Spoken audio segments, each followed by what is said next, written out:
ദൈവത്തിന്റെ അതിപരിശുദ്ധമായ നാമം വാഴ്ത്തപ്പെടുമാറാകട്ടെ. വിശുദ്ധ നോമ്പിന്റെ 17-ാം ദിനം. ഇന്ന് സഭയായി ചിന്തിക്കുവാൻ തിരഞ്ഞെടുത്തിരിക്കുന്നത് അഗണ്യമായ ദൈവഭക്തി, ഇമ്മെഷറബിൾ ഡിവോഷൻ. ഇതിന് ആധാരമായ വേദഭാഗം വിശുദ്ധ യോഹന്നാൻ എഴുതിയ സുവിശേഷം 12-ാം അധ്യായം 1 മുതൽ 8 വരെയുള്ള വാക്യങ്ങളാണ്. യോഹന്നാൻ 12-1 മുതൽ 8 വരെ നമുക്കെല്ലാവർക്കും വളരെ സുപരിചിതമായ ഒരു വേദഭാഗമാണ്. പെസഹായ്ക്ക് 6 ദിവസം മുമ്പേ തന്നെ യേശു കർത്താവ് ലാസർ പാർത്ത ബഥാനിയിലേക്ക് എത്തുന്നു. അവിടെ മറിയയ്ക്കും മാർത്തയ്ക്കും ലാസറിനോടൊപ്പം വിരുന്നിൽ പങ്കെടുക്കുന്ന യേശുവിനെയാണ് നമുക്ക് കാണുവാൻ കഴിയുന്നത്. ആ സമയത്ത് യേശുവിന്റെ കാലിൽ വളരെ വിലയുള്ള ഒരു സുഗന്ധ തൈലം മറിയ പുരട്ടുന്നു. അതിനുശേഷം അവൾ തന്റെ മുടി കൊണ്ട് അത് തുടച്ചെടുക്കുന്നു. ഇത് കണ്ടിട്ട് അതിനെ വിമർശിക്കുന്ന യൂദയെ നമുക്കിവിടെ കാണാം. യൂദ ഇപ്രകാരമാണ് പറയുന്നത്: ഈ തൈലം വിൽക്കാമായിരുന്നു, ദരിദ്രർക്കായി ഉപയോഗിക്കാമായിരുന്നു എന്ന് അവൻ ചോദിക്കുന്നു. എന്നാൽ യേശു മറുപടി പറയുന്നു: ദരിദ്രൻ എല്ലായ്പ്പോഴും നിങ്ങളുടെ ഇടയിൽ ഉണ്ടാകും, പക്ഷെ ഞാൻ എല്ലായ്പ്പോഴും നിങ്ങളുടെ ഇടയിൽ ഉണ്ടാകുകയില്ല. ഞാൻ എല്ലായ്പ്പോഴും നിങ്ങളുടെ ഇടയിൽ ഉണ്ടാകുകയില്ല. അഗണ്യമായ ദൈവഭക്തിയുടെയും ത്യാഗത്തിന്റെയും സമർപ്പണത്തിന്റെയും ഉദാഹരണമായ മറിയയാണ് നമുക്കിവിടെ കാണുവാൻ കഴിയുന്നത്. മറിയ യേശുവിന്റെ പാദപീഠത്തിങ്കൽ പൂശിയ സുഗന്ധദ്രവ്യത്തിന് യൂദായുടെ കണക്കനുസരിച്ച് 300 വെള്ളിക്കാശ് വിലയുണ്ടായിരുന്നു. മറിയയുടെ പ്രവൃത്തിയിൽ നിന്ന് നമുക്ക് മനസ്സിലാക്കാൻ കഴിയുന്ന ഒന്നാണ്, ദൈവത്തിനു മുമ്പിൽ ഒരു സമർപ്പിത ഹൃദയത്തിന് കണക്കുകൂട്ടൽ ഇല്ല എന്നത്. ഈ സുഗന്ധ തൈലം ഏകദേശം ഒരു വേതന വർഷം മുഴുവൻ കൂലി കിട്ടുന്നതിന്റെ തുകയോളം വരുമായിരുന്നു അതിന്റെ വില. എന്നാൽ മറിയ ആ വിലയൊന്നും ഇവിടെ കണക്ക് കൂട്ടിയില്ല. ദൈവസന്നിധിയിൽ അർപ്പിച്ചപ്പോൾ അവൾ അതിന് ഒരു പരിധി വെച്ചിട്ടില്ല. എന്നാൽ യൂദാസിന്റെ മനോഭാവം ആത്മാർത്ഥതയില്ലാത്ത ദൈവഭക്തിയായിട്ടാണ് ഇവിടെ നമുക്ക് കാണുവാൻ കഴിയുന്നത്. യൂദാസ് ഈ സംഭവത്തെ ദരിദ്രർക്കുള്ള കാരുണ്യത്തിൽ നിന്ന് വ്യത്യസ്തമായി നോക്കുകയായിരുന്നു. എന്നാൽ യോഹന്നാൻ എഴുതുന്നത് ഇപ്രകാരമാണ്: അവൻ ഇത് പറഞ്ഞു, അവൻ ദരിദ്രരെ കുറിച്ച് കരുതിയതും കൊണ്ടല്ല, മറിച്ച് അവൻ കള്ളനായിരുന്നു, പണച്ചാക്കിന്റെ ചുമതല അവനായിരുന്നു, അവൻ അതിൽ നിന്ന് കവർന്ന് എടുക്കുകയുമായിരുന്നു.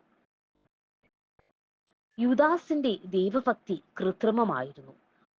അവൻ പ്രദർശനത്തോടെയല്ല, പൂർണ്ണ സമർപ്പണത്തോടെയാണ് ദൈവത്തെ ആരാധിക്കേണ്ടത് എന്ന് ഇവിടെ മനസ്സിലാക്കുന്നില്ല.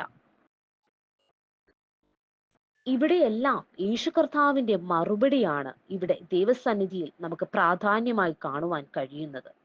യേശു മറിയയുടെ പ്രവൃത്തിയെ അംഗീകരിച്ചിട്ടാണ് സംസാരിക്കുന്നത്. അവളുടെ ഭക്തി അഗതികളുടെയും പാവപ്പെട്ടവരുടെയും സേവനത്തെ തകർത്ത് കളയുന്നതല്ല, എന്നാൽ അവൾ സത്യമായും ദൈവത്തെ ആദരിച്ചവളായിരുന്നു. ദരിദ്രർക്കുള്ള സേവനം നമുക്കറിയാം, അത് വളരെ വിലപ്പെട്ടതാണ്. എന്നാൽ ദൈവം ഞങ്ങളുടെ ഹൃദയത്തിൽ എത്രത്തോളം മുൻഗണനയുള്ളതാകുന്നു, അതായത് ദൈവത്തിന് നമ്മുടെ ഹൃദയത്തിൽ എത്രത്തോളം പ്രാധാന്യം കൊടുക്കണം എന്ന് മറിയ തന്റെ ജീവിതത്തോടെ ഇവിടെ നമ്മെ കാണിക്കുവാൻ ആഗ്രഹിക്കുന്നു. നമ്മുടെ ആത്മീയ ജീവിതത്തിന്റെ കൃത്യമായ പാഠമാണ് മറിയയുടെ പ്രവൃത്തിയിലൂടെ ഇവിടെ തെളിഞ്ഞു കാണുന്നത്. ഒന്നാമതായി, ദൈവത്തിനുള്ള ആരാധന കണക്കുകൂട്ടലുകളില്ലാതെയായിരിക്കണം. എത്ര ആഴത്തിൽ ദൈവത്തെ സ്നേഹിക്കണമെന്ന് കണക്കുകൂട്ടേണ്ടതില്ല, മറിച്ച് മുഴുവൻ മനസ്സോടെ ദൈവസന്നിധിയിൽ നമ്മെ സമർപ്പിക്കണം. അതിന് ഉത്തമ ഉദാഹരണമാണ് മറിയ. കൃത്രിമമായിട്ടുള്ള ദൈവഭക്തിയല്ല, യഥാർത്ഥത്തിലുള്ള സമർപ്പണം മനോഭാവമാകണം നമുക്ക് ഉണ്ടാകേണ്ടത്. മൂന്നാമതായി, ദൈവത്തിന്റെ സാന്നിധ്യത്തെ ആദ്യം അന്വേഷിക്കുക. സ്നേഹവും സേവനവുമെല്ലാം ദൈവസന്നിധിയിൽ നിന്നുള്ള അനുഗ്രഹം മൂലം മാത്രമേ സംഭവിക്കൂ. ദൈവസന്നിധിയിൽ ജീവിതത്തിൽ ഏറ്റവും വിലയുള്ളതാണ് നാം സമർപ്പിക്കേണ്ടത്. നമ്മുടെ ജീവിതം ദൈവത്തിനായി സമർപ്പിക്കുവാൻ കഴിയണം. മാത്രമല്ല, ദൈവസന്നിധിയിൽ നാം നൽകേണ്ടത് പൂർണ്ണ മനസ്സോടുകൂടെ ആയിരിക്കണം. അഗണ്യമായ ഭക്തിയുടെ മാതൃകയാണ് മറിയയിൽ കാണുവാൻ കഴിയുന്നത്. യാതൊരു കാരണവശാലും അല്പം പോലും ഭരണിയിൽ അവശേഷിക്കരുതെന്ന് കരുതിയാവാം അത് മുഴുവനായും പൊട്ടിച്ച് ഒഴിച്ചത്. സമ്പൂർണ്ണ സമർപ്പണം, അഗണ്യമായ ഭക്തി, ഇവയാണ് യേശു കർത്താവ് നമ്മിൽ നിന്ന് ആഗ്രഹിക്കുന്നത്. യേശുവിനെ അർപ്പിക്കുവാൻ തൈലം കൊണ്ടുവന്ന ഭരണി അതിൽ കുറഞ്ഞ മറ്റു യാതൊന്നിനും ഉപയോഗിക്കരുതെന്ന് കരുതിയാവാം സ്ത്രീ അത് പൊട്ടിച്ച് കളഞ്ഞത്. നമ്മുടെ ജീവിതവും ഇപ്രകാരമായിരിക്കണം. ദൈവസന്നിധിയിൽ കൊടുക്കുന്നത് ഒരിക്കലും അതിന് ഒരു മൂല്യവും കുറവ് വരുവാൻ പാടില്ല. പൂർണ്ണമായി സമർപ്പിക്കുവാനും അതൊരിക്കലും മറ്റുള്ളവരുടെ മുമ്പിൽ പ്രദർശനത്തിനോ മറ്റുള്ളവരുടെ മുന്നിൽ പ്രശംസയോ ഏറ്റുവാങ്ങുവാൻ വേണ്ടിയല്ല. നമ്മുടെ ജീവിതത്തെ തന്നെ നമ്മെ കാണുന്ന ഒരുവനുണ്ട്, നമ്മെ മനസ്സിലാക്കുന്ന ഒരു ദൈവമുണ്ട്. ആ ദൈവസന്നിധിയിലാണ് നമ്മുടെ ഹൃദയങ്ങളെയും അധരങ്ങളെയും പൂർണ്ണമായും നാം സമർപ്പിക്കേണ്ടത്. അവിടെ മാത്രമേ സമ്പൂർണ്ണ സമർപ്പണം വിലയുള്ളതാകുകയുള്ളൂ. ബാക്കിയെല്ലാം വെറുതെ പ്രശംസയ്ക്ക് വേണ്ടി മാത്രമാണ്. മറിയയുടെ പ്രവൃത്തിയിലൂടെ ദൈവഭക്തിയുടെ പരമാവധി മാതൃകയാണ് നമുക്ക് മുന്നിൽ വെളിപ്പെടുന്നത്. അവൾക്ക് ദൈവത്തെ ആരാധിക്കുവാൻ സ്നേഹത്താൽ നിറഞ്ഞ ഒരു മനസ്സുണ്ടായിരുന്നു. അതിനാൽ തന്നെയാണ് യേശു അവളെ ഇവിടെ അംഗീകരിക്കുന്നത്.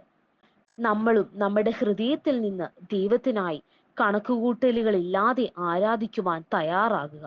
ദൈവം പൂർണ്ണ സമർപ്പിതമായ ആരാധനയാണ് നമ്മിൽ നിന്ന് ആഗ്രഹിക്കുന്നത്. കാണാവുന്നതോ കണ്ടു നിൽക്കാവുന്നതോ അല്ല.